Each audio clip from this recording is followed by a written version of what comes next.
అంటే జనాల్ని ఎర్రిపప్పలు చేసే ప్రయత్నం కదా. పెరోల్ ఇచ్చింది ఈ గవర్నమెంట్, పెరోల్కి సహకరించింది, సిఫార్సు చేసింది ఇప్పుడున్న ఎమ్మెల్యేలు. వీళ్ళు వచ్చేసి వైఎస్ఆర్సీపీకి సంబంధం ఉన్నట్టు నానా కలరింగు ఇచ్చారు. ఇప్పుడేమైంది, అది కాస్త బట్టబయలయ్యేసరికి బయటకు వచ్చి శ్రీరంగ నీతులు చెబుతున్నాడు అనమాట కోటంరెడ్డి శ్రీధర్ రెడ్డి. ఇప్పుడు కోటంరెడ్డి శ్రీధర్ రెడ్డి గురించి 2014 సమయంలో ఎవర్రా బాబు ఇంత యాక్టర్ అనుకున్నాను నేను. చూసాం ఆ సోషల్ మీడియాలో అనిల్ కుమార్ యాదవ్ ఈయన ఈ ఇద్దరు చేసినటువంటి నానా భీభత్సాలు చూసి, అరే అసలు సోషల్ మీడియాలో ఈ రకంగా కూడా వీళ్ళే ఎలివేషన్ చేసుకోవచ్చా ఎమ్మెల్యే క్యాండిడేట్లు అనిపించింది. ఆ తర్వాత పార్కు, చిన్న వాకింగ్ చేసుకునే పార్క్ అయ్యా, దాని కూడా కూడా కూల్పించారేంటి అని ఈయన బాధపడుతుంటే పక్కన లేము అన్న ఊరుకోన్నా ఊరుకోన్నా ఊరుకోన్నా అని సముదాయించడం. ఏంద్రబాబు ఈ కమల్ హాసన్ యాక్టింగ్ అని చెప్పేసి అందరూ అనుకున్నారు కదా. ఆ తర్వాత ఈయన జగన్మోహన్ రెడ్డితో కలిసి నడిచాడు, అప్పటికీ నడిచాడు. మంత్రి పదవి ఇవ్వకపోయినా కూడా ఇక ఉంటుంది కదా ఒకటి, నేను పోయినా నా మీద జాతీయ పతాకంలాగా వైఎస్ఆర్సీపీ జెండా కప్పాలి అన్న రేంజ్లో మాట్లాడాడు కదా.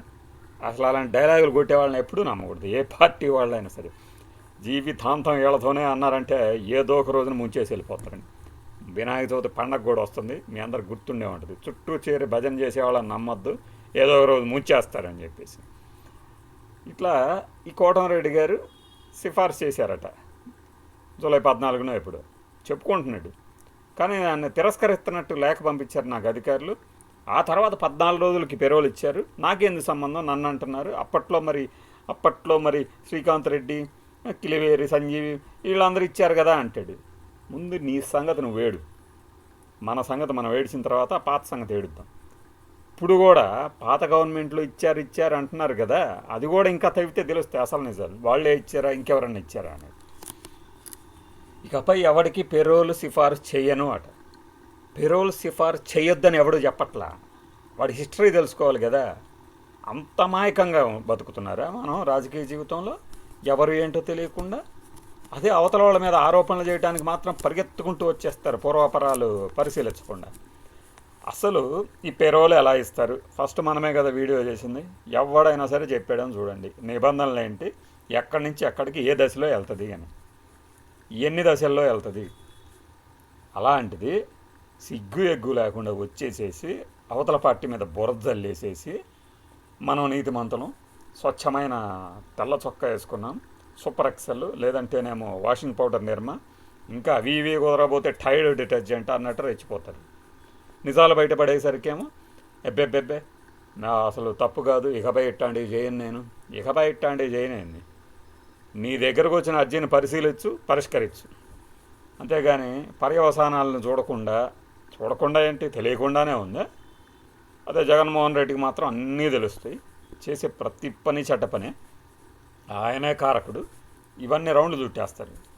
ఇప్పుడేమో బయటపడేసరికి ఎబ్బెబ్బే నాకు సంబంధం లేదు, రాగానే నా మేడలో దండేశారు, సెలవు కప్పారని ఒక ఆయన లబలబలాడితే, ఇంకొక ఆయనేమో అయ్యయ్యో మాకేం తెలియదు, అయ్యో నాకు తెలియక చేశా. ఇది ఎలా వచ్చిందో కనుక్కుంటారు అంట. ఒక గవర్నమెంట్లో ఉండి సంతకాలు ఎవరు పెట్టారో తెలియకుండా ఉంటుందా, ఆదేశాలు ఇచ్చారు ఎవరెవరో తెలియకుండా ఉంటుందా. జడ్జి గారు తీర్పు ఇచ్చారంటే జడ్జి గారి పేరే ఉంటుంది అందులో. రిలీజ్ చేయమని ఆర్డర్ ఇస్తే రిలీజ్ చేయమని ఆర్డర్ ఇచ్చిన సంతకమే ఉంటుంది. ఎవరు సిఫార్సు చేశారంటే సిఫార్సు చేసిన వాళ్ళ పేర్లే ఉంటాయి. సిఫార్సులు కొట్టేశారంటే ఎవరు సిఫార్సు కొట్టేశారో ఉంటుంది. ఇంత క్లియర్ కట్గా కనపడుతుంటే అంటే మనం బాగా తెలివి మీరిపోతే తప్పితే ఇంత పెద్ద డ్రామా ఆడలేం. ఇప్పుడు వ్యక్తులు చేసే తప్పులకి పార్టీలకి సమాజానికి అంటగట్టద్దు అని మనం ఇప్పుడు చెప్పామనుకోండి, ఇప్పుడు ఇలానే అంటారులే అంటారు. అంటే దెబ్బ మీద మన మీద దెబ్బ పడ్డా కూడా మనం ఇప్పుడు ఇలా దెబ్బ కొట్టడం తప్పు అన్నప్పుడే వీళ్ళకి సక్రమంగా చెప్పినట్టు అనమాట. ఆ బుడ్డా రాజశేఖర రెడ్డి పోయి ఆ సిబ్బందిని తీసిపోయి కొట్టుకుంటూ తిప్పితే దాని మీద వివరణ అడుగుతారు. సోషల్ మీడియాలో విపరీతమైన వ్యతిరేకత వచ్చేసరికి, ట్రోలింగ్ జరుగుతుండేసరికి ఏదో కేసు పెట్టండి. ఇదే ఒక మామూలు వ్యక్తి పోలీసుల మీద తిరగబడితే ఏం జరుగుతుంది? ఊరికిన ఉదాహరణకు చెప్తున్నాను నేను. ఆ తెనాల్లో పిచ్చ కొట్టుడు కొట్టారు కదా, వాళ్ళ మీద గంజాయి బ్యాచ్ అన్నారు. సరే, గంజాయి బ్యాచ్ వాళ్ళని అలా కొట్టవచ్చు, ఓకే. మరి వీళ్ళు ఏం తప్పు చేశారని ఫారెస్ట్ ఆఫీసర్లు సిబ్బందిని, ఆ సిబ్బందిని ఎందుకు కొట్టారు? అధికారుల్లో ఉన్న వారిని, విధుల్లో ఉన్న వారిని అడ్డుకున్నందుకే కదా. ఏది మొన్న అవినాష్ రెడ్డి ర్యాలీ వెళ్తుంటే ఆయన్ని అరెస్ట్ చేసి తీసుకెళ్ళబోతుంటే అడ్డుకున్నాడని ఈ సుధీర్ మాజీ ఎమ్మెల్యే, జమ్మలగూడకు మాజీ ఎమ్మెల్యే మీద కేసు పెట్టి వెంటనే తీసిపోయారు. మరి ఇప్పుడు వీళ్ళు ఫారెస్ట్ సిబ్బంది వాళ్ళు డ్యూటీలు చేస్తున్నప్పుడు వాళ్ళని కొట్టి రాత్రంతా తిప్పటాన్ని హీరోయిజం అంటామా? ఏ కేసులు పెట్టాలి?